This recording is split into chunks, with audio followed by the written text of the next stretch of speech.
जय हिंद, जय भारत, जय हिमाचल, जय दया, राम राम। जिसको जैसा अच्छा लगता है सभी को यथा योग्य। आज बात करेंगे हम कुल्लू की। बहुत लोग पूछ रहे थे कि आपके हाथ में क्या रहता है सर, तो ये डिजिटल पेन है जो स्क्रीन पे लिखना पड़ता है ना, उसके लिए इसका यूज़ करता हूँ कभी कभी मैं। ज़्यादा हाई फंडू कुछ नहीं है, जस्ट नॉर्मल। राइट। मैं नहीं कर रहा हूँ। कुल्लू कुल्लू में हम लोग जो कवर करेंगे वो करेंगे। कुल्लू में लगभग लगभग दो जो है राजवंशों ने राज किया है। एक तो मतलब स्टार्टिंग से लेके 15वीं शताब्दी तक जो है पाल वंश है। जो कुल्लू के जितने भी राजा आएंगे अप टू 15 सेंचुरी वो आएंगे, उनके साथ नाम के साथ पाल लगा होगा। जैसे चंबा वालों के साथ लगा होता था, क्या लगा होता था, बर्मन लगा होता था ना, वैसे फिर सुकेत मंडी के साथ सेन लगा होता था। सिरमौर के साथ होता था तो प्रकाश लगा होता था। वो शहर है उस साइड में भी कुछ जो है उनके साथ प्रकाश लगा हुआ होता था। तो ये ऐसा जैसा है वो ऐसा चल रहा है। तो ये याद रखिए, आपके लिए थोड़ा इजी रहेगा। कुल्लू की बात करेंगे। कुल्लू जो है हिमाचल में पड़ता है, ओबियसली हिमाचल पढ़ रहे हो। और जो है हिमाचल जो है वो हमारा नॉर्थ इंडिया में पड़ता है हिमाचल। अगर ये मैप हम क्विकली देखेंगे यहाँ पे, तो ये हमारा हिमाचल का मैप है डिस्ट्रिक्ट के साथ। और ये जो हमारा है, ये जो हम पढ़ेंगे आज वो पढ़ेंगे कुल्लू। मेरा स्क्रीन देख रहे हो ना पीछे, यहाँ पे है ना, ये स्क्रीन देख रहा है पीछे, तो इसको ध्यान से देखा करो यार। ये ठीक है। तो ये हम कुल्लू की बात करेंगे। और जो कुल्लू है इसके नेबरिंग में अगर देखोगे तो लाहौल स्पीति आता है, फिर किन्नौर है, शिमला है, मंडी है, कांगड़ा है, चंबा है। डायरेक्ट नेबर तो नहीं है बट चंबा इसका एक वो है। ठीक है, ये सारे इसके वो आते हैं। कुल्लू कुल्लू की बात कर लेते हैं। ये जो हमारा है कुल्लू, थोड़ा सा डिटेल में देख लेते हैं। कुल्लू इस साइड में आपका पूर्व है, इस साइड में आपका पश्चिम है, ये उत्तर इसका आपका ऊपर आ गया, और ये नीचे दक्षिण है। तो कुल्लू के जो पूर्व में आता है वो आपका लाहौल स्पीति आता है। किन्नौर जो है इसके पूर्व में आता है। पश्चिम में इसका जो है मंडी हमीरपुर, जो मंडी हमीरपुर ऊना और कांगड़ा जो है इसके पश्चिम में आते हैं। दक्षिण में इसके शिमला आता है, सिरमौर, और उत्तर में इसका जो है वो लाहौल आता है। कुल्लू कुल्लू कुल्लू कुल्लू प्राचीन इतिहास की अगर बात करें तो जो कुल्लू है, इसका जो वर्णन है वो हमारे प्राचीन जो ग्रंथों में इसका वर्णन मिलता है। पहले तो इसके क्विकली देख लेते हैं। जो इसकी स्थापना करी थी वो करी थी एक राजा हुए हैं, एक संस्थापक हैं जिनका नाम है बिहंग मणिपाल। तो उन्होंने इसकी स्थापना करी है। और अगर पौराणिक ग्रंथों की बात करें तो कुल्लू का वर्णन रामायण में विष्णु पुराण, कादम्बरी, महाभारत, मार्कंडेय पुराण, बृहद संहिता जो है, कल्हण की राज तरंगिणी, इनमें भी इसका वर्णन मिलता है। तो यहाँ इनमें कुल्लू को कुल्लूत लिखा गया है। तो इन जो ग्रंथों में है, पौराणिक ग्रंथों में कुल्लू को कुल्लूत के नाम से पुकारा जाता है या उसका वर्णन किया जाता था। ठीक है। अगर आप वैदिक साहित्यों की बात करें तो कुल्लू को जो कहा गया है वो कहा गया है गंधर्वों की भूमि, गंधर्वों की भूमि कहा गया है। और एक हिस्टोरियन हुए हैं जिसका नाम है एपीएफ हार्टकोट। एपीएफ हार्टकोट ने एक बुक लिखी है जिसमें बुक का नाम है कुल्लू एंड लाहौल स्पीति, कुल्लू और लाहौल स्पीति। तो उसमें उन लोगों ने जो कुल्लू की जितनी भी वंशावलियां हैं उसका वर्णन किया हुआ है। तो ये तो कुल्लू के रेफरेंसेस हमें कहाँ कहाँ पे मिलते हैं। ठीक है, कुल्लू का उल्लेख कहाँ कहाँ पे है, ये सारी किताबें हैं। उसके बाद एक यात्री आता है हुएनसांग करके 635 में, 635 ईस्वी में एक यात्री आता है, चीनी यात्री, हुएनसांग करके उसका नाम है। ये यात्री जो है कुछ टाइम नालंदा विश्वविद्यालय में भी इसने पढ़ाई करी है इसके लॉग्स के अनुसार। तो इस टाइम जो है भारत में एक राजा था हर्षवर्धन। तो जब ये यहाँ पे आता है तो ये कुल्लू रियासत में भी आता है। तो अपने उसमें ये बोलता है जो कुल्लू रियासत की परिधि है, परिधि आप समझ रहे हो ना, जितना घेरा है वो 800 किलोमीटर के करीब इसका घेरा है। और जो ये कुल्लू है वो जलंधर से लगभग कितना दूर पड़ता था, 187 किलोमीटर के करीब इसका जो है इसकी दूरी थी जलंधर से। यही हुएनसांग बोलता है कि जब मैं यहाँ पे आया था तो यहाँ पे लगभग 1000 जो बौद्ध भिक्षु हैं वो महायान जो है, बुद्धों में भी एक अलग अलग वो होता है। जैसे हिंदू भी कई तरफ के उसमें होते हैं ना, सेक्ट्स होते हैं। तो एक महायान और हीनयान करके कुछ दो वो होते हैं। तो महायान के लगभग 1000 जो भिक्षु हैं वो यहाँ पे अध्ययन करते थे कुल्लू में, कुल्लू रियासत में। और सम्राट अशोक ने भगवान बुद्ध की कुल्लू यात्रा की याद में एक यहाँ पे कुल्लू में एक बौद्ध जो स्तूप भी बनाया है। ठीक है। अगर स्लारी कुल्लू में कुछ पत्थर शिलालेख मिले हैं, उसमें लिखा गया है, उसमें जो है गुप्त शासक जो है चंद्रगुप्त के बारे में जानकारी मिलती है। तो यहाँ पे जो है कुल्लू का उल्लेख मिलता है आपके रिटन हिस्ट्री में, ऐसा बोल सकते हो। उसके बाद कुल्लू की वजीरियों के बारे में कुछ क्वेश्चंस आते हैं कि कुल्लू जो है इसको 7 भागों में डिवाइड किया हुआ था, और हर एक जो क्षेत्र है उसको वजीरी के नाम से बोला जाता था। तो 7 वजीरियाँ हुआ करती थी उसकी। आज का जो कुल्लू शहर है वो एक वजीरी के अंडर आता था जिसका नाम था परोल वजीरी। और उसके बाद एक रूपी वजीरी हुई थी, एक लग महाराज वजीरी थी, लाहौल में वजीरी है, लग सारी जो है एक वजीरी करके है, लग सिराज करके एक वजीरी है। तो ये 7 इसकी जो वजीरियाँ हैं, इसको एक बार आप ज़रूर देख लेना, ठीक है। जो कुल्लू शहर है वो तो आता था आपका किसमें, परोल वजीरी में। और जो पार्वती और सैंज खट के बीच की जो क्षेत्र था, या जो कनावर क्षेत्र है, वो जो वजीरी थी वो थी आपकी रूपी वजीरी थी। और जो सरवरी और सुल्तानपुर से लेके जो बजोरा तक का क्षेत्र है, वो जो आपका क्षेत्र है वो आता था लग महाराज वजीरी के बीच में। और जो बंगाल वजीरी थी उसमें आपका जो बंगाल क्षेत्र था वो आता था। और लाहौल वजीरी में जो है लाहौल का क्षेत्र आता था। और वजीरी जो लगसारी वजीरी है उसमें फौजल और जो सरवरी खट के बीच का क्षेत्र है, ठीक है, वो क्षेत्र इसमें आता था। सिराज में तो आपके जो और जो नेक्स्ट वजीरी थी वो आपकी वजीरी सिराज थी। तो लगभग 7 वजीरी थी जो कुल मिला के 7 वजीरियाँ हुआ करती थी। चलें आगे बढ़ें जी।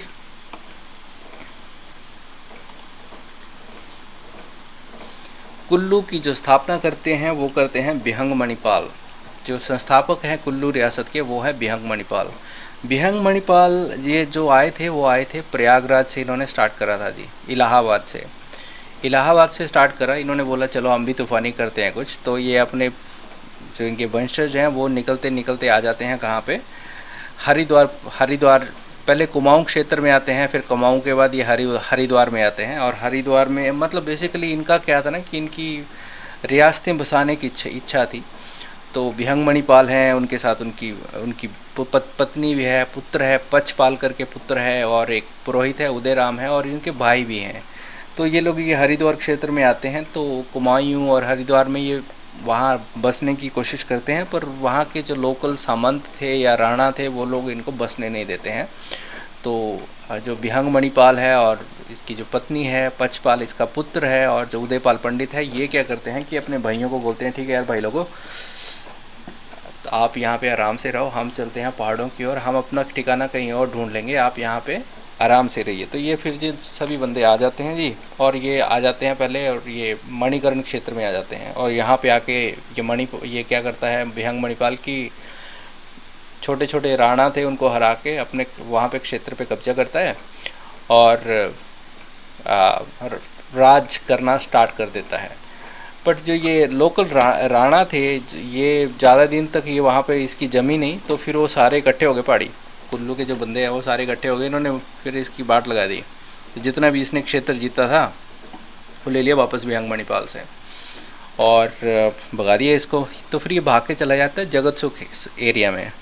जगतसुख एरिया में जाके ये वहाँ के एक बंदा है, चपराई राम करके एक आदमी है, उसके घर में अज्ञातवास में रहता है, ठीक है, क्योंकि राणाओं ने तो इसको हरा दिया है, भगा दिया है वहाँ से, राइट। तो ये चपराई जो नाम है, चपराई नाम का बंदा है, इसके पास ये रहता है, और उसके घर में शरण लेते हैं ये सारे लोग, ठीक है। और उसके बाद एक स्टोरी आती है कि जो बिहंग मणिपाल है, पुत्र पचपाल है और पंडित है, ये एक बार एक यात्रा में जा रहे होते हैं, और फिर रास्ते में उनको एक बूढ़ी औरत मिलती है जो चलने में असक्षम थी। तो ये बिहंग मणिपाल क्या करते हैं, उनको उठाते हैं, उनको यात्रा पे लेके जाते हैं। और जो बूढ़ी औरत थी ये इनकी परीक्षा ले रही थी। ये जो औरत थी ये माता हिडिम्बा थी। तो माता हिडिम्बा ने इनको आशीर्वाद दिया कि जाओ बच्च, तुम्हारा जो है राज्य की जो विस्तार की जो आपकी इच्छा है या स्थापना की जो आपकी इच्छा है वो पूर्ण होगी। तो माता हिडिम्बा के आशीर्वाद से बोलते हैं कि इन्होंने जो है वो इसकी रियासत की स्थापना करी थी, और इसकी जो फर्स्ट राजधानी बनाई थी वो जगतसुख बनाई थी, और जगत सुख का ही दूसरा नाम नास्त करके था। तो आधे रास्ते तक जब ये माता हिडिम्बा को बूढ़ी औरत समझ के लेके जाते हैं, तो माता हिडिम्बा उनकी करुणा भाव को देखते हैं, और फिर आधे रास्ते में जाके माता हिडिम्बा बोलती हैं कि ठीक है, अब तूने मेरे को उठाया, अब मैं तेरे को उठा के लेके चलती हैं। तो फिर वो आप अपना साक्षात दर्शन देती हैं और आशीर्वाद देती हैं, और उसके बाद जो है विहंग मणिपाल जो है ये रियासत की स्थापना करते हैं। जगत सुख में स्थापना करके वहाँ से अपना जो काम काज है वो स्टार्ट कर देते हैं, और जगत सुख को ही नास्त करके भी इसको जाना जाता है। विहंग मणिपाल का पुत्र है आगे पचपाल। पचपाल ने क्या करा कि अब बापू ने कुछ करा है तो पुत्र भी तो कुछ करेगा ना यार। पचपाल ने किया कि ठीक है बापूजी, मैं भी आपकी मदद करता हूँ। तो पचपाल ने क्या करा कि गजन और बेवला के जो वहाँ पे लोकल राजा थे उनको ये पचपाल जो है वो हरा देता है। ये कभी कभी क्वेश्चन आता है। पचपाल के बाद तो पहले तो विहंग मणिपाल आ गया, उसका पुत्र है पचपाल। पचपाल के बाद कुछ राजा आते हैं जिनका नाम आप नोट कर सकते हो, बट कुछ इतिहास में खास उनके नाम पे दर्ज है नहीं। तो अगर आप यहाँ देखोगे तो पचपाल के बाद आता है आपका हीनपाल, ठीक है। हीनपाल के बाद आपका आता है शक्तिपाल। शक्तिपाल के महेश्वर पाल आता है, और महेश्वर पाल के बाद आता है ओमपाल। तो इनका नाम आप याद रख लो। पचपाल के बाद हीनपाल है, सुर्गपाल है, सुर्ग के बाद शक्तिपाल है, शक्तिपाल के बाद महेश्वर पाल या महेंद्रपाल भी उसको कभी कभी लिखा है, बट इनके बारे में ओमपाल करके किसी भी राजा का नाम आता है और जिसके पीछे पाल लिखा हुआ है तो 90% चांसेस हैं कि वो जो राजा है वो कुल्लू रियासत का है, पाल डेंसिटी है जो। उसके बाद आता है पचपाल। पचपाल का तो हमने ये देख ही लिया है कि इसके ये जो राजा होते हैं, और ओमपाल तक राजा हुए हैं, उसके बाद उनका कुछ खास वर्णन नहीं है। ओमपाल के बाद एक राजा आता है राजेंद्र पाल, ठीक है। अब राजेंद्र पाल जो है, जब ये राजा है राजेंद्र पाल, तो राजेंद्र पाल अभी कहाँ पे रह रहा है, ये इनकी राजधानी स्टार्टिंग में कहाँ पे है, जगत सुख में है, ठीक है। जगत सुख में इनकी राजधानी है। जगत सुख में अभी देखो, मान लो कि ये जगत सुख है और यहाँ पे आपका एक है नग्गर, और नग्गर के बीच में एक राणा है। राणा का नाम है जो कोठी बरसाई करके एक जगह है, वहाँ पे एक राणा रहता है, और उसकी पुत्री का नाम है रूप सुंदरी। रूप सुंदरी है और उसकी पुत्री ही है, उसका कोई पुत्र नहीं है, ठीक है। अभी ये जगत सिंह जो है, अभी जो ये राजेंद्र पाल है, इनकी राजधानी कहाँ पे है, जगत सुख में। तो राजेंद्र पाल जो क्या करता है, राजेंद्र पाल बोलता है कोठी बरसाई को कि भैया हमें दे दो, आप कर दे दो, ठीक है भाई, तुम्हारा भी ठीक है हमारा भी ठीक है, अपना क्या है हफ्ता दे दो, तुम्हें हम प्रोटेक्शन दे देंगे जो क्या बोलते हैं उसको अंडरवर्ल्ड की लैंग्वेज में, राइट। बेसिकली टैक्स मांगा, और इसने क्या बोला, जो है सूरत चंद है, इसने टैक्स देने से कर दिया मना। और फिर क्या होता है कि ये कर देता है लड़ाई, और अंडर एस्टिमेट कर लिया भाई उसने राजेंद्र पाल ने। अब इसके थे 11 पुत्र। 11 पुत्रों में से जो 9 पुत्र हैं वो इसके साथ युद्ध में मारे जाते हैं। इसकी जो पुत्री है उसका नाम है रूप सुंदरी।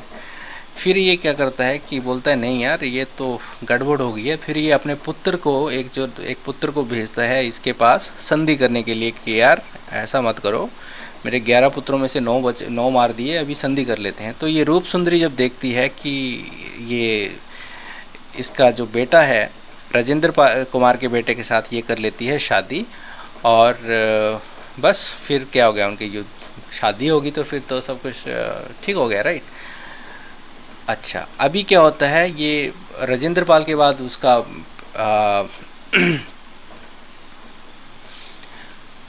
बेटा आता है विशुद्ध पाल। तो विशुद्ध पाल क्या करता है कि अभी देखो ना कि ये जो कोठी बरसाई है ये तो अभी दोस्त बन गया, राइट, क्योंकि अभी ये जगत सिंह है, इसने यहाँ पे शादी के रिश्ते कर लिए। अभी बचता है नग्गर। तो जो इसका राजेंद्र पाल का अगला बेटा है उसका नाम है विशुद्ध पाल। तो वो क्या करता है कि जो नग्गर का सामंत है करमचंद, उसको बोलता है कि भाई हो गया, अब तेरा बड़ा हो गया, अब तू ऐसा कर कि हमें चाहिए कर और तू हमें कर दे। और करमचंद बोलता है यार कहाँ से यार, मेरा नाम करमू, मैं कैसे दे दूँ तेरे को कर, राइट। तो वो भी लड़ाई लड़ू के चक्कर में पड़ जाता है, और फिर बस लड़ाई होगी तो लड़ाई होगी भाई। अब इसके पास तो विशुद्ध पाल के पास तो कोठी बरसाई है, वो भी उसका फ्रेंडली राज्य है। तो ये बंदे क्या करते हैं कि भाई करमचंद को देते हैं हरा, और करमचंद जो है वो मारा जाता है, ठीक है। फिर जो ये क्या करता है कि अब देखो यहाँ पे हमने क्या करा था, यहाँ पे पढ़ा था ना कि यहाँ पे तो हमारा था जगत सुख, जहाँ पे पहले राजधानी बनी। यहाँ पे थी हमारी कोठी बरसाई रूप सुंदरी। और उसके बाद था हमारा यहाँ पे नग्गर। अब नग्गर पे कमर ये तो करमचंद था, करमचंद को दिया हर रात। तो ये विशुद्ध पाल क्या करता है, विशुद्ध, मेरी स्क्रीन देख रहे हो ना पीछे, तो यहाँ पे जो है जगत सुख में कौन था, विशुद्ध पाल। अभी ये विशुद्ध पाल बाबा क्या करते हैं कि ये जो राजधानी है इसको लेके चले जाते हैं कहाँ पे, नगर में चले जाते हैं। तो विशुद्ध पाल ने नगर में जाके शुद्धि कर दी, राजधानी की शुद्धि कर दी, ऐसा भी याद कर सकते हो। आपको थोड़ा निमोनिक उसमें याद रखोगे तो चलेगा, ठीक है। तो इसने जो है राजधानी वो है, विशुद्ध पाल का यही है कि इसने जो राजधानी है वो एक तो करमचंद को इसने हराया और राजधानी ले गया ये कहाँ पे, नगर में ले गया। विशुद्ध पाल के बाद कुछ राजा बनते हैं, जैसे उत्तम पाल बनता है, द्विजपाल बना है, चक्रपाल बनता है, करणपाल है, पक्षपाल है, ये राजा बने हैं, रक्षपाल करके राजा बने हैं। बट इनका नाम याद रख लो, कुछ इनके बारे में ख़ास जानकारी मिलती नहीं है, या कुछ इनके कार्यकाल में कुछ ज़्यादा काम हुआ नहीं है। विशुद्ध पाल के बाद एक राजा आते हैं, राजा जिसका नाम है रुद्रपाल। रुद्रपाल निहायत ही कमज़ोर राजा है, ऐसा बोल सकते हैं। तो रुद्रपाल के टाइम में क्या हुआ कि जो स्पीति है, स्पीति में एक राजा है, अगर आपको मैं यहाँ से दिखा सकता हूँ तो कहाँ पे है यार, ये दिखाता हूँ, ठीक है। अब यहाँ पे क्या है कि ये तो हमारा कुल्लू है और ये हमारा है क्या, लाहौल है। तो लाहौल में तो आपको पता ही है ना कि इस साइड में आपका स्पीति आता है और ये ऊपर जो आपका लाहौल आता है। स्क्रीन देख रहे हो ना मेरे पीछे, ये आपका लाहौल है और ये आपका आता है स्पीति। तो इस टाइम यहाँ पे क्या है, एक राजा है जिसका नाम है राजेंद्र सेन, स्पीति का राजा है जिसका नाम है राजेंद्र सेन। तो राजेंद्र सेन क्या करते हैं कि भाई ये कर देते हैं कुल्लू पे आक्रमण, और ये कुल्लू को मजबूर कर देते हैं कि आपको कर देना होगा, किसको, स्पीति के लिए। और इसी टाइम में चंबा, ये जो लाहौल का इलाका था ये कुल्लू के अधीन हुआ करता था। बट इस राजा के टाइम में क्या करता है कि चंबा भी क्या करता है कि कुल्लू से ये जो है लाहौल है उस एरिया को छीन लेता है, ठीक है। इतना आपको समझ आ गया। तो बेसिकली ये जो हमारे राजा थे हमारे, ये काफ़ी क्या थे, किस राजा की बात कर रहे थे हम, रुद्रपाल की। तो ये काफ़ी कमज़ोर राजा हुआ करते थे। तो एक तो स्पीति क्या करता है कि राजेंद्र सेन जो है कुल्लू पे आक्रमण करके ले लेता है, उसको कर देने को कर देता है मजबूर। और दूसरा है जो चंबा है वो भी कुल्लू से क्या कर देता है, लाहौल का क्षेत्र जो है वो वापस ले लेता है। रुद्रपाल के बाद उसका बेटा आता है हमीरपाल। हमीरपाल भी क्या करता है कि ओए हमारे बापूजी कर देते हैं तो मैं भी कर देता हूँ। तो ये भी क्या करता है कि जैसे जैसे स्पीति को ये भी कर देता रहता है, और ये भी लगभग एक कमज़ोर राजा था। उसके बाद रुद्रपाल का पोता आता है भाई, उसका नाम है प्रसिद्ध पाल। जैसे नाम वैसे काम, ठीक है जी। अब प्रसिद्ध पाल बोलता है देखो भाई दोस्त, बड़ा हो गया, दादू ने जितना देना था तुम्हें दे दिया, अब मेरा नाम है प्रसिद्ध पाल, मैंने होना है प्रसिद्ध। तो तुम ऐसा करो भी, स्पीति का राजा होता था तब यहाँ पे चेतसेन या चेतसेन करके एक राजा है। उसको बोलता है मित्र टैक्स टुक्स तो तू भूल जा, अपना राज्य बचा, ठीक है। तो ये प्रसिद्ध पाल क्या करता है कि स्पीति पे कर देता है हमला, और जो ये चेतसेन है इसको देता है हरा, ठीक है। तो अब तेरा टैक्स बंद।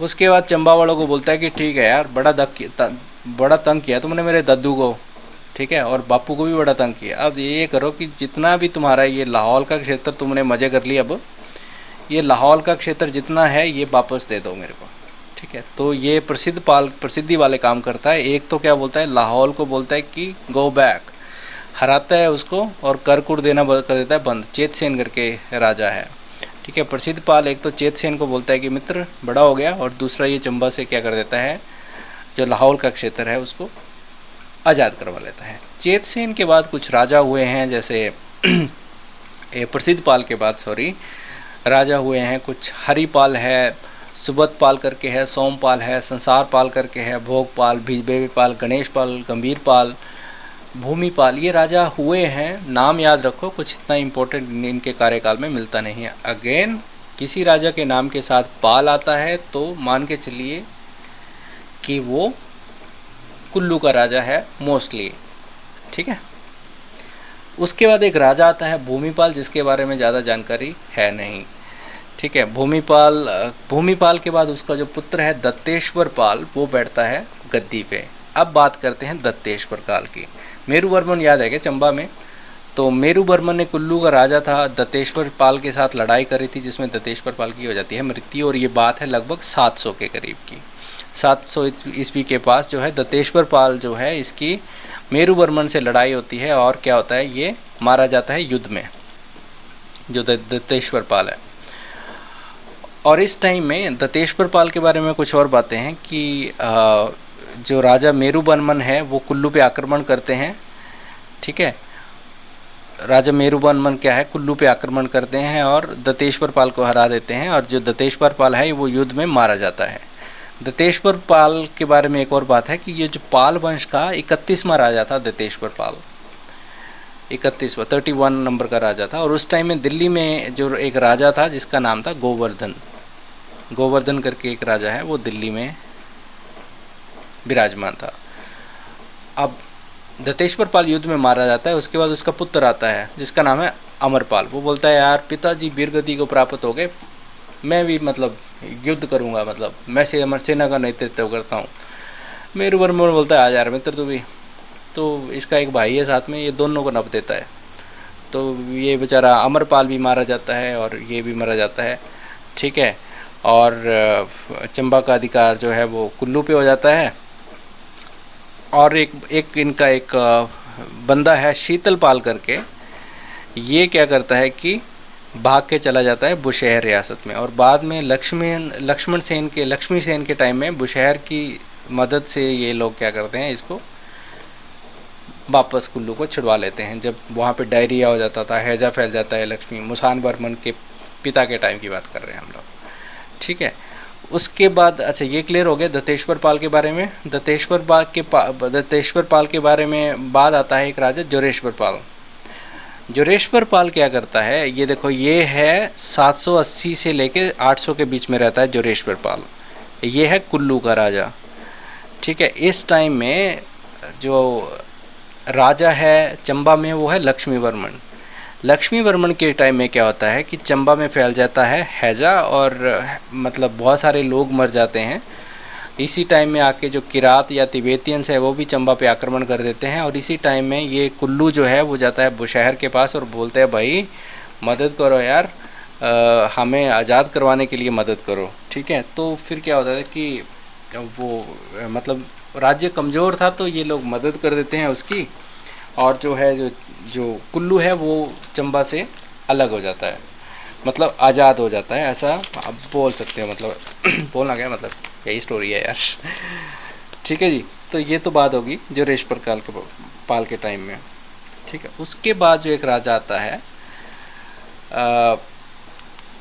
नारद पाल जो राजा है वो था, अभी क्या है ना कुल्लू और चंबा के बीच में चल रही है फाइट हमेशा, और ये लड़ रहे हैं। फिर एक में चंबा की साइड से राजा आता है नारदपाल, और कुल्लू की साइड से कुल्लू की तरफ से राजा आता है नारदपाल, और चंबा की साइड से ग्रेट साहिल वर्मन तो है ही।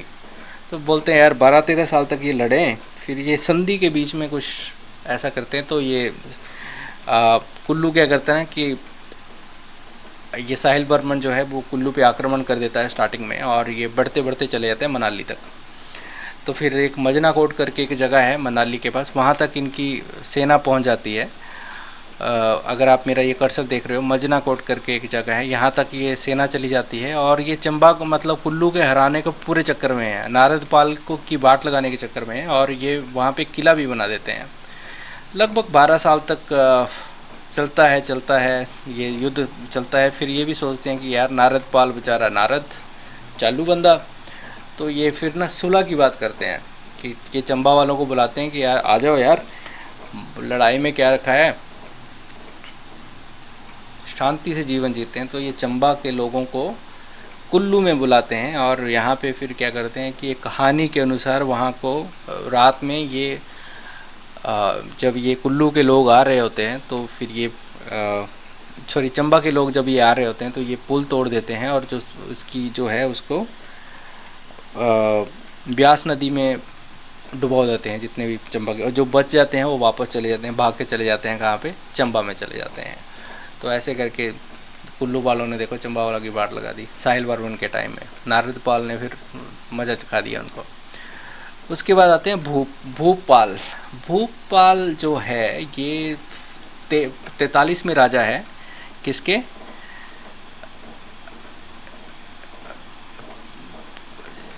कुल्लू के।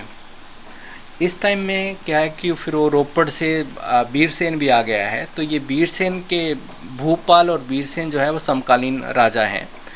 ठीक है, तो फिर इसने बीरसेन ने क्या किया कि जब उसने सुकेत की स्थापना करता है तो फिर ये कुल्लू के राजा भूपाल को हराता है और उसको बंदी बना लेता है। फिर बाद में छोड़ देता है, बोलता है कि भाई तुम्हें कर देना होगा, और भूपाल जो है वो कर देता रहता है, मतलब सुकेत को कर देना स्टार्ट कर देता है वो। उसके बाद अनिरुद्ध पाल जो है भूपाल का पुत्र है, वो भी फिर जो है वो सुकेत को कर देता रहता है। पर उसके बाद एक आता है बड़ा ही इंटरेस्टिंग कैरेक्टर, कहीं पे एक राजा इसका नाम लिखा है हेतपाल लिखा है, कहीं पे इसका नाम हस्तपाल लिखा हुआ है। तो हस्तपाल जो है वो पोता है किसका, भूपाल का पोता है, भूपाल का पोता है। ठीक है, और यहाँ पे तुम्हारी है सुकेत रियासत, और सुकेत रियासत में जो है एक राजा है जिसका नाम है बिक्रम सेन। ठीक है, बड़ा ही प्रतापी राजा है और जिसका नाम है बिक्रम सेन। बिक्रम सेन जो है अभी क्या है कि हस्तपाल जो है या हेतपाल है, ये भी क्या कर रहा है कि कर दे रहा है कुल्लू को, सॉरी जो कुल्लू है वो कर दे रहा है सुकेत को। अब जो ये बिक्रम सेन है, ये जो बिक्रम सेन है, इसका बिक्रम सेन जो है इसका भाई है, बिक्रम सेन का भाई है एक, इसका भाई है त्रिविक्रम सेन। त्रिविक्रम सेन, ये दोनों त्रिविक्रम सेन।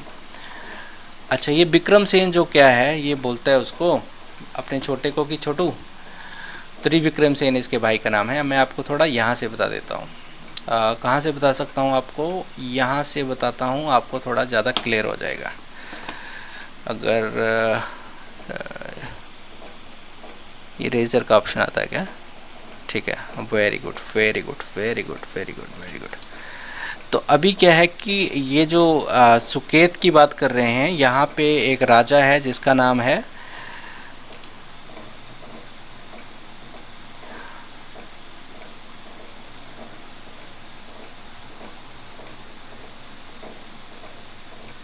हाँ ये लेता हूँ यार, पेन की बात कर रहा था। तो यहाँ से कुछ बड़ा दिखेगा क्या,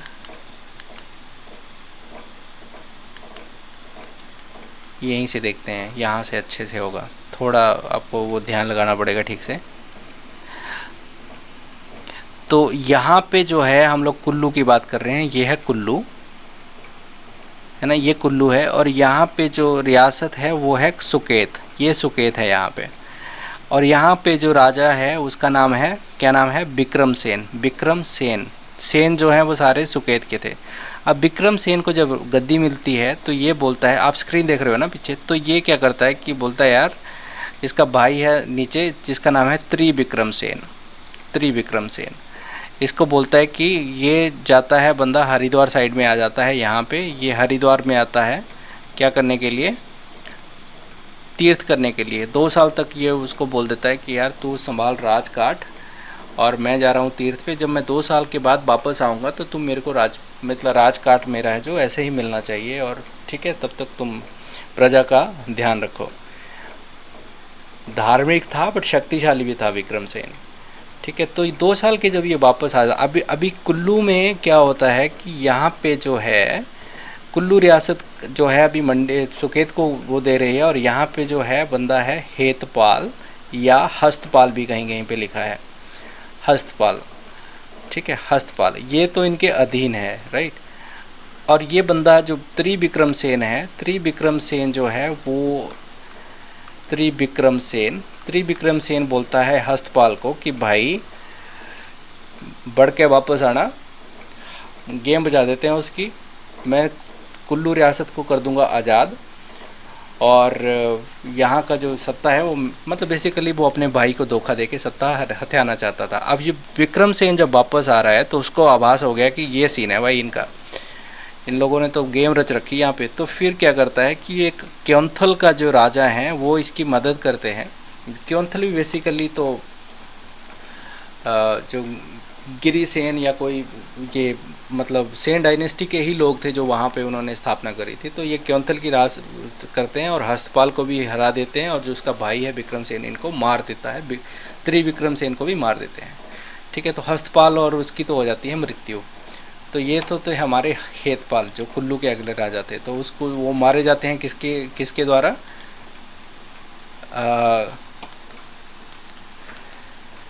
हेतपाल जो है वो मारे जाते हैं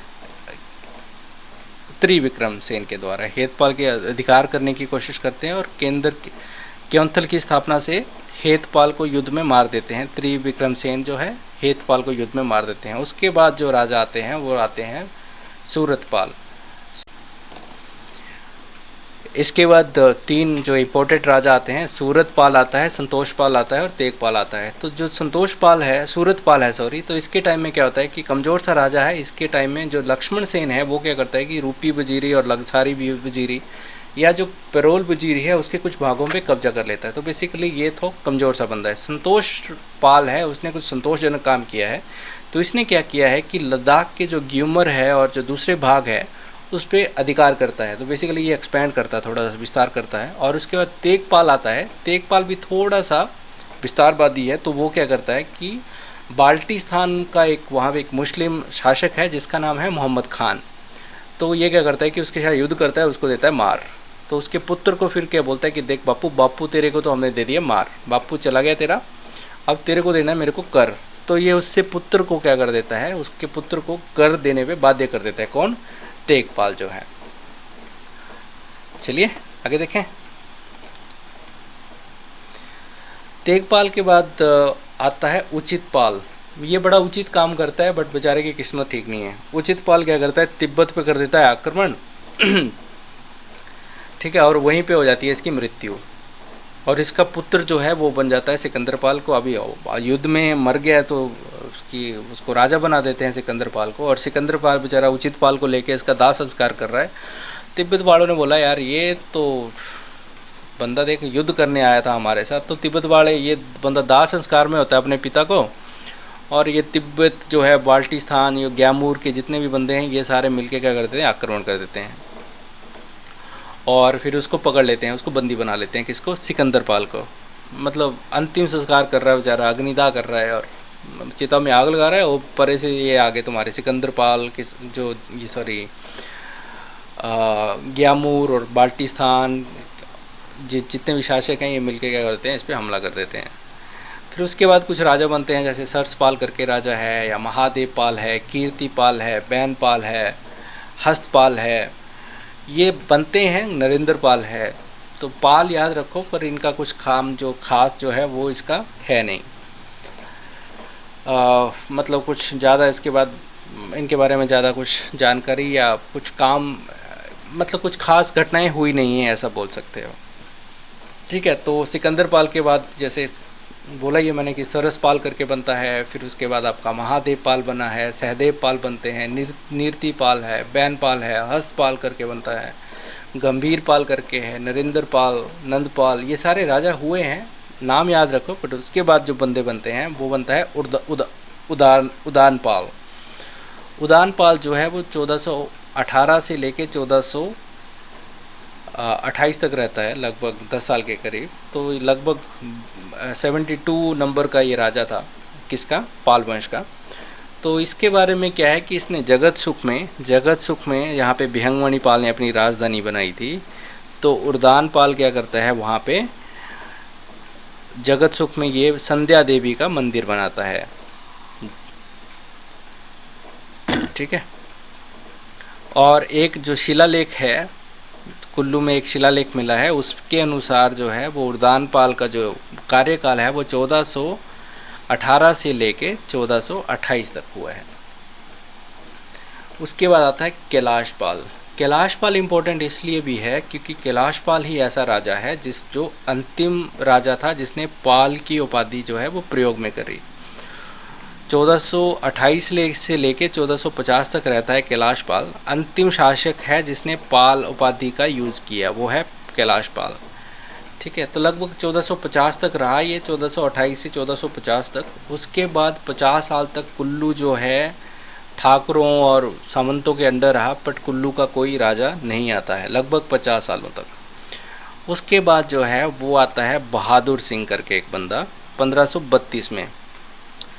1532 में एक राजा आता है, वो है बहादुर सिंह।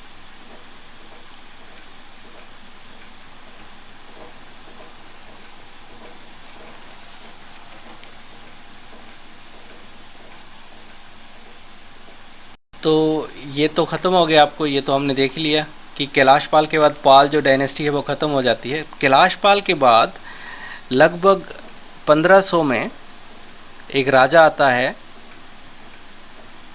जिसका नाम है बहादुर सिंह,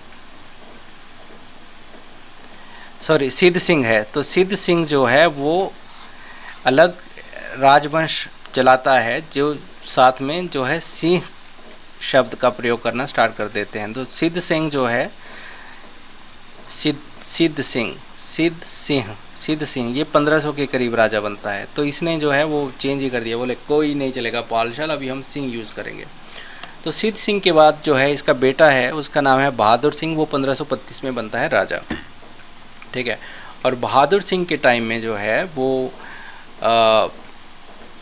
बहादुर सिंह के टाइम में क्या है कि सुकेत में जो एक राजा है वो है अर्जुन सेन जो है वो सुकेत का राजा है। तो बहादुर सिंह जो है वो अर्जुन सिंह का समकालीन राजा है। ठीक है, फिर ये अर्जुन सिंह क्या करता, सॉरी ये बहादुर सिंह क्या करता है कि बहादुर सिंह क्या करता है कि ये जो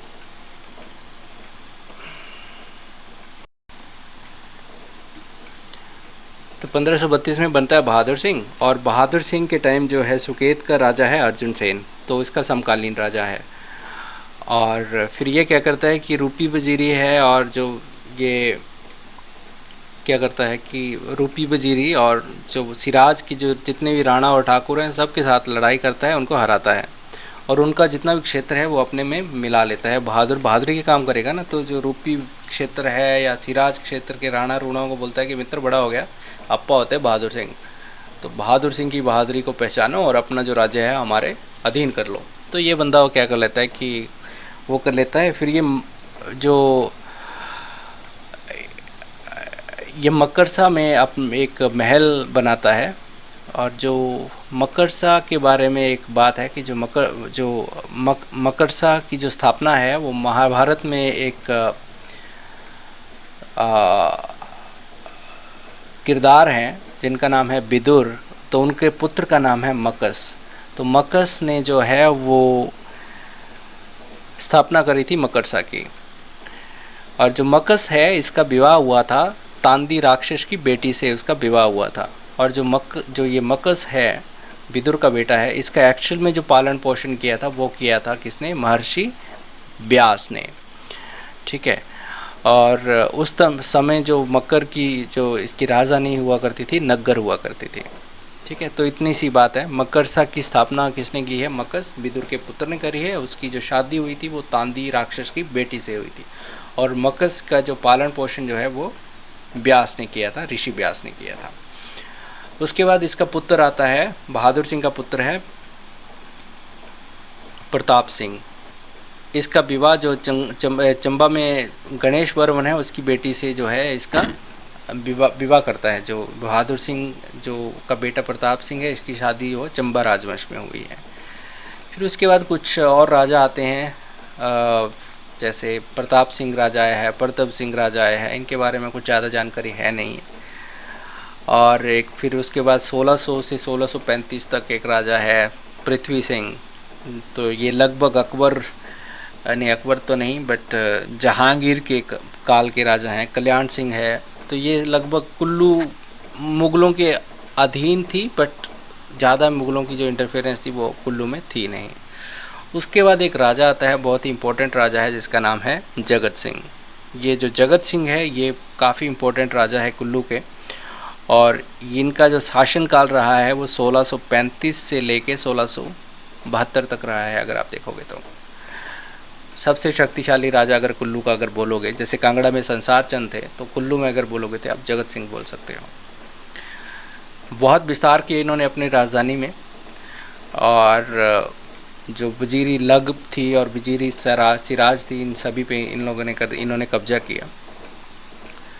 फिर यही जगत सिंह थे जो सुल्तान चंद को हराता है, और अपनी राजधानी क्या है ये ले जाता है कहाँ से, नग्गर से। जो ये राजधानी है ये ले जाता है कहाँ पे, अपनी सुल्तानपुर ले जाता है, ठीक है।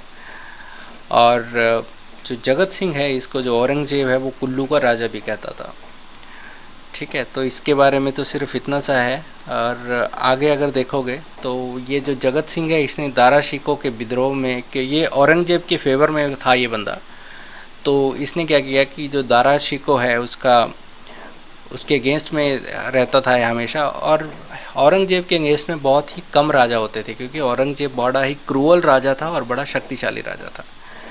तो फिर दारा शिकोह जो एक मतलब औरंगजेब से पहले वो गद्दी पे था, तो उसके जो है वो फरमान को जो नहीं मानना था, इसने मानने से इनकार कर दिया था 1657 के करीब।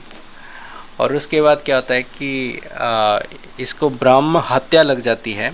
तो इसके टाइम में क्या होता है कि एक ब्राह्मण है, और एक ब्राह्मण के पास क्या है कि एक रत्न है या कुछ तो एक स्टोरी है कि उसके पास रत्न थे, और ये जगत सिंह था ये जो उनके रत्नों को देखना चाहता था। देवी रत्न थे या दैवीय शक्ति वाले रत्न थे, ये उसको देखना चाहता था। और पंडित जो है उन्होंने इसको दिखाने से कर देते हैं मना, और फिर ये बंदा उसको डराने की कोशिश करता है, या कुछ ऐसा जैसा बोल सकते हो।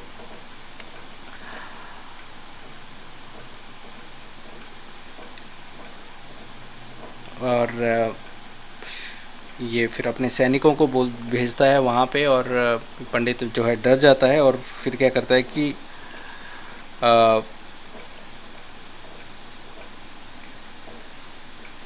सैनिक जो हैं वो उसके घर को लगा देते हैं, आग लगा देते हैं। एंड ये जो पंडित है ये भाग जाते हैं, या इनकी मृत्यु हो जाती है, कुछ ऐसा होता है।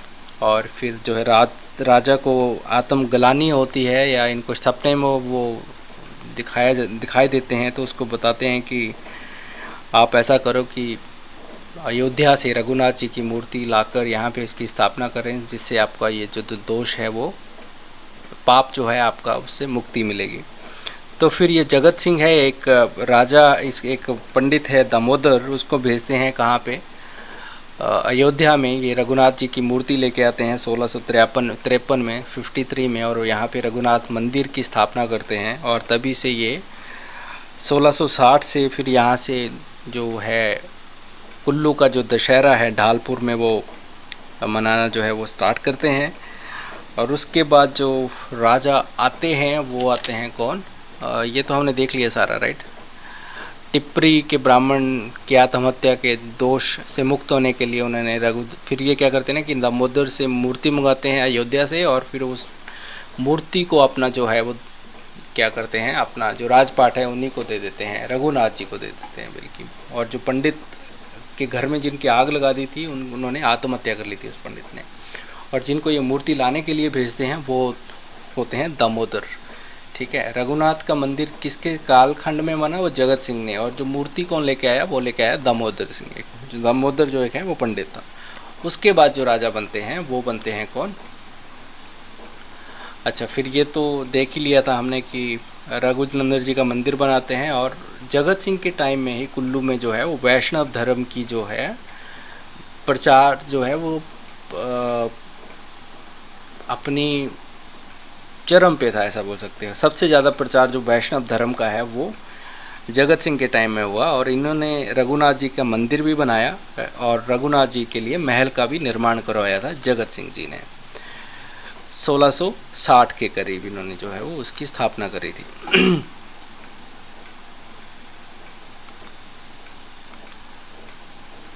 उसके बाद एक राजा आते हैं बिधिचंद। बिधिचंद के बारे में याद है क्या? तो बिधि सिंह भी वैसे ही हैं, एक अच्छे राजा हैं। और इसके टाइम में आपको याद है क्या, केरी सिंह जो बुशहर रियासत के थे और जो तिब्बत हमला करता है लद्दाख पे, तो इस टाइम ये बिधिचंद जो है वो साथ देते हैं किसका, लद्दाख का। और इनको काफ़ी जो इलाका है वो हालांकि ये लद्दाख हार जाता है तिब्बत से, बट लद्दाख इनको काफ़ी इलाका देता है। और मुग़लों की सेना और बिधिचंद और ये लद्दाख जो है वो तिब्बत के अगेंस्ट में लड़ते थे, अगर आपको याद रहेगा, राइट। तो इन्होंने मुग़लों की सेना की सहायता की थी।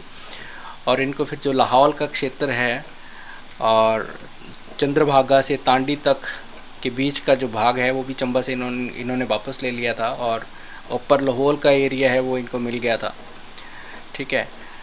इसके अलावा बिधि सिंह ने क्या किया कि जो बाहरी सिराज है उसकी धौल, कोट कंडी और जो बरामगढ़ की कोठियों को बुशहर राज्य से जीत के भी अपनी राज्य में मिला लिया था, ठीक है। तो बुशहर जो था, बुशहर का राजा था तब केरी सिंह, और केरी सिंह के साथ लद्दाख का तिब्बत का राजा था। इन्होंने मिलके हमला करते हैं ये किस पे, लद्दाख पे। और जो ये मुग़ल और ये बिधि सिंह, कुल्लू, ये सारे इनका युद्ध होता है लगभग 1681 से 83 के बीच में इनका जो युद्ध होता है। और उसके बाद लद्दाख जो है काफ़ी एरिया लाहौल का जो है वो इनको दे देते हैं। और बिधि सिंह जो है वो क्या करता है कि कुछ इलाका जो है वो बुशहर का जो इलाका है, जैसे कि कोट कंडी है या सिराज की धौल, ये सारे इलाके जितने भी हैं ये बिधि सिंह जो जीत लेता है। इतना इम्पोर्टेंट है नहीं। और 1688 में बिधि सिंह की हो जाती है मृत्यु। मान सिंह के बारे में बात कर लेते हैं, बड़ा ही इम्पोर्टेंट राजा है ये। 1688 से लेकर 1719 तक ये राजा रहा है। और इसके बारे में 2-3 बातें हैं। एक तो इसने जब सिद्ध सेन की हत्या कर दी बंगाल के राजा की, सिद्ध सेन ने, मंडी के राजा ने, तो फिर ये क्या करता है कि बंगाल की ये मदद करता है और उसकी रानी की सहायता करता है और मंडी की सेना को हराता है। कौन से, बीड़ के जो मंडी बीड़ क्षेत्र है उस पर ये कब्जा कर लेता है और मंडी की सेना को वहाँ से हरा देता है। दूसरा क्या है कि ये जो लाहौल स्पीति को अधीन कर लेता है अपने, और तिब्बत के साथ क्या करता है, लिंगती जो रिवर है वहाँ पे बॉर्डर बना देता है। एक सीमा रेखा जो है लिंगती रिवर को बना देता है।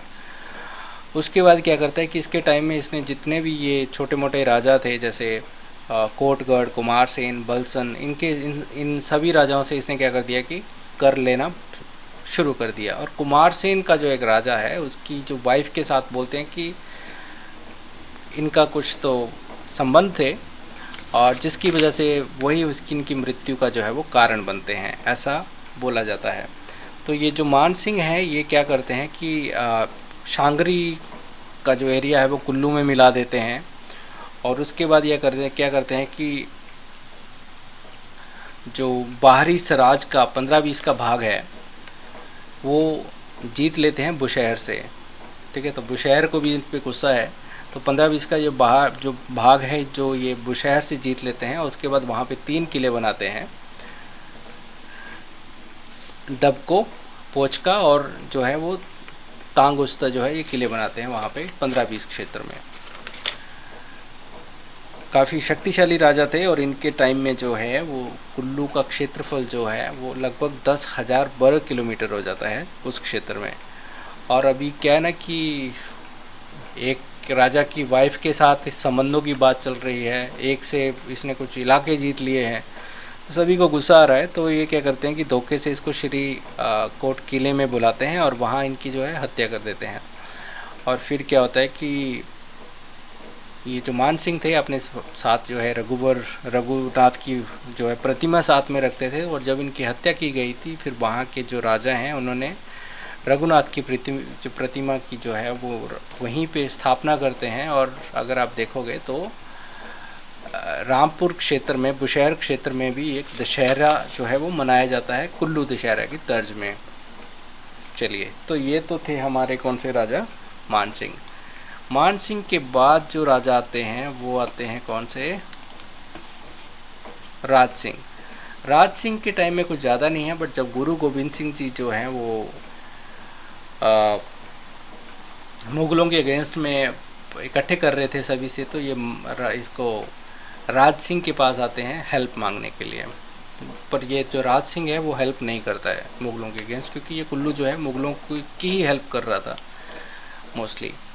जय सिंह जो है, जय सिंह जो 1731 से लेकर 1742 तक रहता है, और इसके टाइम में बोलते हैं कि कुल्लू का जो है वो पतन होना स्टार्ट हो गया था। तो जय सिंह के टाइम में एक तो 2-3 बातें होती हैं कि इसका एक वजीर है कालू वजीर, और कालू वजीर की चलती है ठीक ठाक, और वो कर देता है विद्रोह और इसको भगा देता है जय सिंह को, और ये चला जाता है बेचारा, भाग के चला जाता है कहाँ पे, लाहौर में। अब ये लाहौर में चला जाता है वहाँ पे, और ये बंदा देखने में है मस्त, बिंदास दिखता है देखने में। और लाहौर में जब ये चला जाता है तो वहाँ का एक नवाब है या मुस्लिम एक शासक है, उसको बोलता है कि यार तू ऐसा कर, मेरी बेटी से शादी कर ले। और ये बंदा बोलता है यार, बोलते हैं ना कि आसमान से गिरे और खजूर पे लटके, तो ये बंदा फिर लाहौर से भाग के चला जाता है, अयोध्या में रहना स्टार्ट कर देता है ये, ठीक है। फिर इस टाइम में क्या होता है कि कुछ जो मंडी के, अब उस टाइम में कुछ रियासत में कोई राजा नहीं है, तो मंडी के राजा कुछ भाग जीत लेते हैं, कुछ उरे परे के जो छोटे मोटे राजा हैं वो क्या करते हैं कि जीत लेते हैं उसको। उसके बाद राजा बनता है एक कौन, टेडी सिंह। उसका चचेरा भाई था ये, और टेडी सिंह को ये राजा बन गया, और टेडी सिंह बिल्कुल ही टेढ़ा बंदा है। तो इसने क्या करा कि ये जितने भी शत्रु थे ना उनको बदले लेने स्टार्ट कर दिए। तो इसने एक बिरागियों का मंडल बनाया, या बैरागी जो लोग थे, बोलने का मतलब कि एक सेना सी बनाई उसने लगे, और उनका काम यही था कि जो इसके अगेंस्ट जाता है उसको मार देना है। इसी के टाइम में क्या होता है कि टेडी सिंह के टाइम में जब जनता एक दुखी हो जाती है, तो एक बहरूपिया है जो अपने आप को जयसिंह बोलता था, बेसिकली वो एक नर्तक, एक बहरूपिया था। तो वो आके राजा बनने की कोशिश करता है, और सभी लोग इसको सपोर्ट करते हैं, जितने भी नर्तक थे या वो सारे उसको मतलब जय सिंह के बारे में उसकी ऐसे जैसे उसकी ट्रेनिंग करते हैं कि जैसे वो जय सिंह की तरह ही लगेगा। बट थोड़े दिनों के बाद वो पकड़ा जाता है, और ज़्यादा जो है वो उसको ज़्यादा दिन वो चलता नहीं है। टेडी सिंह के बाद टेडी सिंह के टाइम में जो घमंड सिंह है वो करता है कुल्लू पे आक्रमण। और इसी टाइम में बजौरा मंदिर की जो मूर्तियां हैं मुस्लिम जो आक्रांताओं ने तोड़ी हैं, वो इसी के टाइम में जोड़ी थी। अब जो टेडी सिंह है बिल्कुल टेढ़ा बंदा है, इसकी क्या है कि कोई संतान तो कुछ है नहीं, ठीक है। और फिर इसकी जो दासियां हैं उनके साथ बड़ों के साथ अवैध संबंध है। तो एक दासी का एक पुत्र है, सबसे बड़ी अवैध संतान है, जिसका नाम है प्रीतम सिंह। तो फिर 1767 में टेडी सिंह जो है वो के बाद ये जो प्रीतम सिंह है वो गद्दी पे बैठता है, और ये बैठता है कब, 1767 में। तो 1767 की अगर बात करोगे तो कांगड़ा में है इस टाइम घमंड सिंह, और मंडी में है शमशेर सेन, और चंबा में है राज सिंह। तो ये जो राजा हैं वो इसके हैं समकालीन राजा हैं। प्रीतम सिंह ये तो हमने पढ़ ही लिया।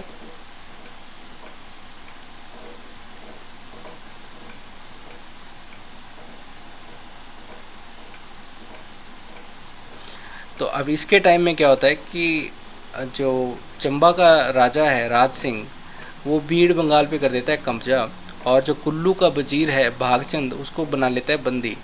तो ये जो राजा प्रीतम सिंह है ये 15,000 रुपये देता है किसको, राज सिंह को, और जो ये वजीर भागचंद है उसको छुड़ा लेता है। उसके बाद 1792 में क्या करता है कि संसार चंद करता है मंडी पर हमला, और मंडी का जो चाहौर का क्षेत्र है वो जीत कर वो क्या करता है कि दे देता है कुल्लू को। थोड़े दिन के बाद उसको वापस भी ले लेता है। पर प्रीतम सिंह की 1806 के करीब जो है वो इसकी मृत्यु हो जाती है। इसके ज़्यादा प्रीतम सिंह में कुछ हमारे पास है नहीं। उसके बाद बनता है विक्रम सिंह। जो विक्रम सिंह है ये बनता है 1806 में। 1806 में क्या हुआ है कि इसी टाइम के करीब क्या है कि ईश्वरी सेन को गोरखाओं ने आज़ाद करवा दिया है नदौन से। तो ईश्वरी सेन बन जाता है राजा, और वो राजा बनते ही क्या करता है कि कुल्लू पे कर देता है आक्रमण, और जो कुल्लू के कुछ किले हैं, देवगढ़ है, मस्तपुर है, सौरी है, ये सारे किले जो हैं वो कुल्लू से वापस जीत लेता है। कौन? ईश्वरी सेन। उसके बाद क्या होता है कि विक्रम सेन के ही टाइम में लगभग 1810 में कुल्लू पर जो है फर्स्ट अटैक होता है सिखों का, और जिसका जो नेतृत्व करता है, कौन करता है? दीवान मोहकम चंद, विक्रम सिंह के टाइम में। ठीक है। अब सिख इस पे आक्रमण कर देते हैं तो ये बंदा भाग जाता है, गोरखों की शरण में चला जाता है सांगरी की साइड में। तो ये कुल्लू छोड़ के सांगरी क्षेत्र में चला जाता है, और वहीं पे जो है गोरखों को कर देना वहीं से स्टार्ट कर देता है। विक्रम सिंह के टाइम में जो है कांगड़ा का जो राजा है संसार चंद, 1806 से 1816 तक रहा है। तो इसके जो समकालीन राजा हैं, एक तो महान चंद रहेगा बिलासपुर से, कहलूर से, और एक संसार चंद रहेगा कांगड़ा से। तो जो ये हैं वो इसके समकालीन राजा थे।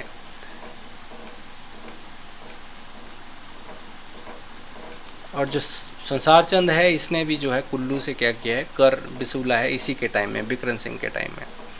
उसके बाद जो राजा बनता है वो बनता है अजीत सिंह। जो अजीत सिंह है वही है कि विक्रम सिंह की अपनी कोई संतान थी नहीं, और 1816 में हो जाती है इसकी मृत्यु विक्रम सिंह की। तो उसके बाद क्या होता है कि इनकी एक महिला मित्र है, रखैल लिखा है, इतना उचित शब्द नहीं है, तो उनका पुत्र का नाम है अजीत सिंह। तो उसको क्या करते हैं कि राज तिलक उस पर बना देते हैं, उसको बिठा देते हैं गद्दी पर। और जो इसकी राज तिलक की जो रस्म है वो मंडी के राजा की ओर से एक प्रतिनिधि है वो करवाते हैं, मतलब फॉर्मेलिटी वो पूरी करते हैं। 1816 से 1841 तक ये जो अजीत सिंह रहा है, और 1820 के करीब जो मूर क्राफ्ट है वो यहाँ की जो कुल्लू की है वो यात्रा करते हैं। जब वो कहाँ पे जा रहा था? लद्दाख की साइड को जा रहा था। और मूर क्राफ्ट जो है वो पहला यूरोपियन यात्री है जो कुल्लू में आया था। अब अजीत सिंह है, इसका एक है चाचा जिसका नाम है किशन सिंह। और किशन सिंह की बनती नहीं है अजीत सिंह के साथ। तो किशन सिंह क्या करता है कि कांगड़ा के साथ मिलकर ये कुल्लू पे कर देता है हमला। ठीक है। और मंडी जो है वो कुल्लू की सहायता करता है, और ये क्या करते हैं कि जो किशन सिंह है उसको हरा देते हैं। ठीक है। और उसको बंदी बना देते हैं। ये तो बात है अजीत सिंह के बारे में। उसके बाद क्या होता है कि तो अजीत सिंह के टाइम में क्या होता है कि काबुल का एक अमीर है जिसका नाम है शाह शुजा करके, वो क्या आता है कि कुल्लू में शरण लेता है, और जिसकी वजह से जो महाराजा रणजीत सिंह है वो क्या हो जाते हैं, इससे नाराज़ हो जाते हैं। और महाराजा जो रणजीत सिंह है वो कुल्लू को दंड लगाते हैं लगभग 80,000 का, जो अजीत सिंह है उसको देना पड़ता है। अजीत सिंह के टाइम में इसका एक वजीर है जिसका नाम है शोभाराम।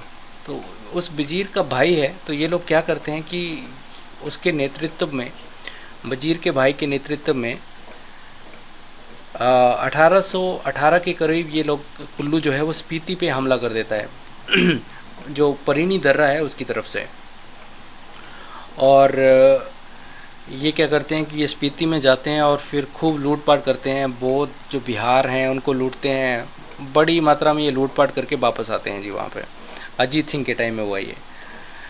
फिर तो 1820 में तो मूरक्राफ्ट आता है यहाँ पे कुल्लू में, और मतलब जब ये वहाँ पे जा रहा था 1840 में क्या होता है कि जनरल बेंचुरा सिखों का एक कमांडर था, उसके नेतृत्व में क्या होता है कि सेना भेजी जाती है मंडी पे अटैक करने के लिए। तो जो कुल्लू रियासत है वो 1840 से लेके 1846 तक ये रहती है सिखों के अंडर। ठीक है। और उसके बाद क्या होता है कि फिर तो 1841 में जो है वो इसकी मृत्यु हो जाती है अजीत सिंह की।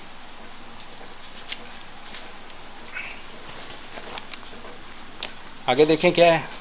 हिस्ट्री कभी कभी बोरिंग होती है यार। फिर देखते हैं कुल्लू में अंग्रेज़ों का शासन।